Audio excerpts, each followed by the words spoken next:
Hey guys, it's Chef Jason working with my friends at the Colorado Beef Council. Today, it is beef enchilada soup. We are excited. This is a fantastic recipe. Now, the cool thing about this recipe is great in the slow cooker. So if you want to put this in all day and let it go on low or let it go on high, it works fantastic. Today, we're adapting it to be a little bit hotter and a little bit faster in your Dutch oven on your stove. I'll tell you what, I bet it works great on the grill too. So let's get in here. Let's talk about ingredients, but let's get cooking.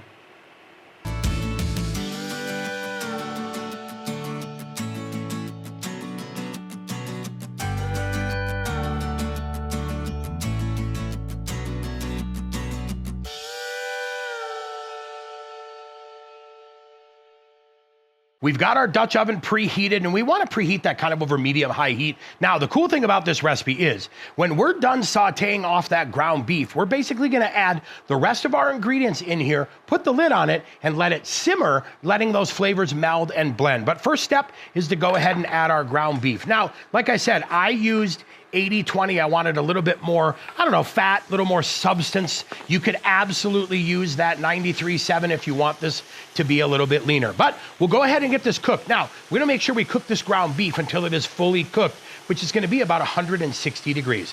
All right, I'll tell you, you wanna make sure you check the temperature, make sure your ground beef is cooked. Color doesn't always denote doneness, but we came in right at that 165 degrees. I know we are done. Now, like I said, we're gonna add everything into here, put the cover on there, we'll be done.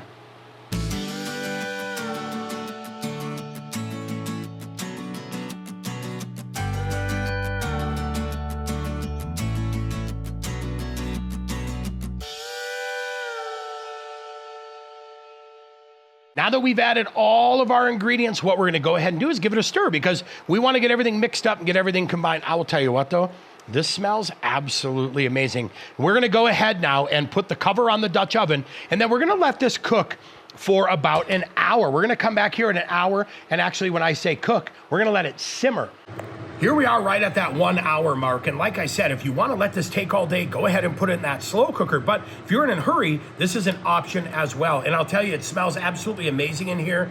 We are good to go. You could cook this a little bit longer if you want your soup to be a little bit thicker. However, I think this is absolutely perfect. I'm gonna go ahead and taste it now, see if I need to adjust seasonings at all, and then I'll see you back at the table, show you how we garnish this.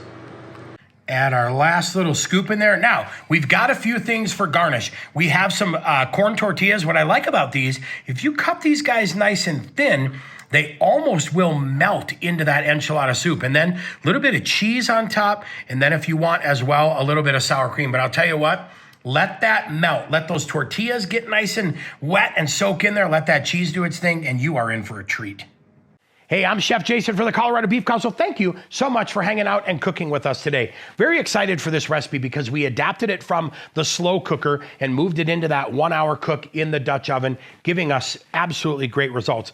This beef enchilada soup is amazing. And then garnishing it with the corn tortillas, letting those melt into there along with that cheese really gives you the final touch you need to make this enchilada perfection. As always, thank you so much to our ranchers and producers for all of the amazing Colorado beef they bring to our fridges, to our stores, to our stomachs, and more. Thank you so much for watching, and we'll see you soon.